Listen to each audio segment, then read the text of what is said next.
Welcome back guys. सो आज हमारे पास laptop है 2016 का लेनोवो का मॉडल। तो गाइस इसको हम करेंगे 10 गुना फास्टर।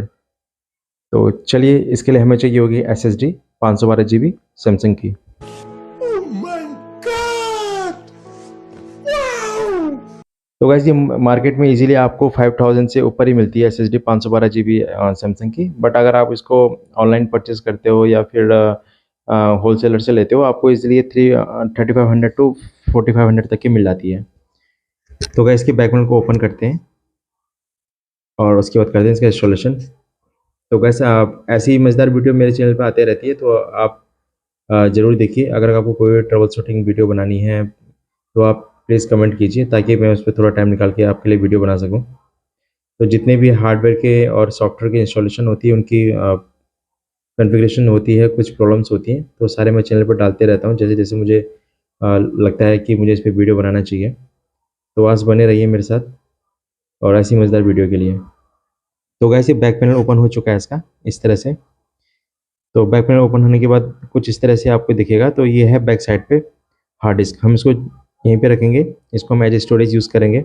ये है 1 TB का हार्ड डिस्क। तो SSD के लिए हमें पीछे हॉट सिंक को खोलना पड़ेगा। ये इसके हॉट सिंक है, इसको हीट सिंक भी बोलते हैं। तो इसको करना है ओपन। तो इसको ओपन करने के लिए इसके नीचे कंपार्टमेंट के नीचे आपको मिलेगा सारे स्लॉट, रैम और SSD स्लॉट। तो ये SSD स्लॉट है M2 का। तो हम यहाँ पे करेंगे इंस्टॉलेशन। तो इसको यहाँ पे कुछ इस तरह से लगाना है। तो ये लैपटॉप राइट साइड में इसका कट है, तो हम इसको सिंगल कट ही लैपटॉप में लगेगा। और जो SSD का बॉक्स है उसके अंदर आपको एक यूज़र मैनुअल मिलता है सिंपली, तो इतना खास नहीं है। तो वैसे भी आप इसका इंस्टॉलेशन कर सकते हो। तो SSD को लगाते हैं यहाँ पे इस तरह से। कभी ध्यान रहे, आप SSD लगाते हो तो इसका जो ये जितना भी डिटेल्स होती हैं, ये हमेशा ऊपर होनी चाहिए। अगर आप इसको अपोजिट लगाते हो, आपका मदरबोर्ड जल भी सकता है, तो इसका ध्यान रहे। और उसके बाद मैं लैपटॉप के जो चार्जिंग जैक है उसको लगा देता हूँ लैपटॉप के। और इसको हम बैकअप नहीं लगाएंगे अभी, पहले इसको बूट करते हैं। तो अब इसमें हार्डवेयर चेंजेस हुए हैं गाइस, तो थोड़ा टाइम लगेगा बूट होने के लिए। अगर ये बूट होता है तो हम इसी के ऊपर ओवरराइट करेंगे, अदरवाइज हम इसमें करेंगे न्यू OS इंस्टॉलेशन। तो उसके लिए पूरा प्रोसेस जान लेते हैं। तो गाइस थोड़ा टाइम लगा रहा है यहाँ पे, जैसे कि मैं देख पा रहा हूँ यहाँ पे थोड़ा टाइम लगा रहा है ये। तो एटलीस्ट मैंने वीडियो फॉरवर्ड किया है, तो ये कम से कम यहाँ पे 8 मिनट लगाता है। तो वीडियो करते हैं थोड़ा फास्ट। तो इसमें करते हैं न्यू इंस्टॉलेशन। तो उसके लिए गाइस सिंपल सा सेटअप है। एक आपको बूटेबल CD लेनी है, या आप बूटेबल पेन ड्राइव बना सकते हो। तो मेरे पास CD है, इसके अंदर CD पड़ी हुई है विंडो 10 की। तो इसको मैं लगाता हूँ as a USB। Make sure कि आपका लैपटॉप शट डाउन रहना चाहिए जब जब भी आप इसमें CD या कोई बूटेबल डिवाइस लगाते हो। तो ये मैंने प्लग इन कर दिया है। और जैसे मैं पावर बटन प्रेस करता हूँ, वैसे मैं F12 प्रेस करूँगा कंटिन्यूसली, और ये बूट मेनू पे आ जाएगा। ये देखिए बूट मेनू पे आ चुका है।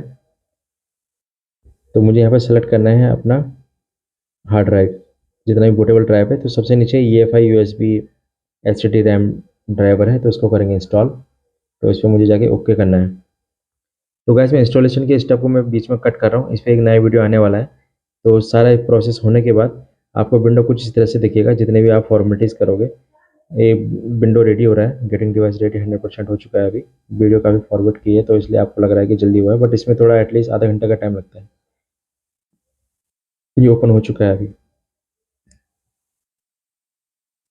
इसको ओपन होने के बाद कुछ इस तरह इंटरफेस आएगा, और आपको इसके लिए दिस PC पे जाना है। तो मेरे पास ये बाकी की हार्ड ड्राइव है, इसको एज ए स्टोरेज यूज़ करना है। तो उसके लिए मैं जाऊँगा CMD में, और उसको एडमिन से रन करूँगा, और यहाँ पे लिखूँगा डिस्पार्ट के बाद यहाँ पे करेंगे लिस्ट डिस्क। लिस्ट करने के बाद आपको यहाँ पे 2 आइटम दिखेगा, एक बूटेबल और दूसरा जो आपका स्टोरेज है। तो यहाँ पे मैंने सेलेक्ट डिस्क किया है 1, और यहाँ पे इसको करना है क्लीन। तो बस क्लीन करने के बाद देखिए इसमें जो एक्स्ट्रा स्टोरेज था हार्ड डिस्क का, वो चला गया। मुझे उसका डाटा नहीं चाहिए। तो उसको रिकवर करने के लिए मैं जाऊँगा मैनेज पे, दिस PC से राइट क्लिक करके मैनेज पे जाना है। उसके बाद आपको जाना है डिस्क मैनेजमेंट में। डिस्क मैनेजमेंट में आपको यहाँ पे अनअलोकेटेड दिख जाएगा, तो आप उसको राइट क्लिक करके न्यू वॉल्यूम क्रिएट करना है। नेक्स्ट नेक्स्ट नेक्स्ट करके ये देखिए प्लग इन हो चुका है, अभी खाली हो चुकी है। तो सिंपल सा स्टेप है गाइस। तो मैं लैपटॉप करता हूँ शट डाउन। और इसके हम बैक पैनल के स्क्रूज लगा देंगे अभी। तो उसका पहले लगाते हैं हम हीट सिंक। ये गैस लगाना बहुत ज़रूरी है। कभी आप लैपटॉप को पिकअप करते हो या इसमें पीछे कुछ पानी चला जाता है तो इजीली एकदम से मदरबोर्ड पे हीट नहीं होगा, तो इससे आपका लैपटॉप भी काफ़ी सेफ रहेगा।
अब करते हैं इसको ऑन। तो बस ऐसी मज़ेदार वीडियो के लिए चैनल को लाइक करें, शेयर करें, कमेंट जरूर करें, सब्सक्राइब जरूर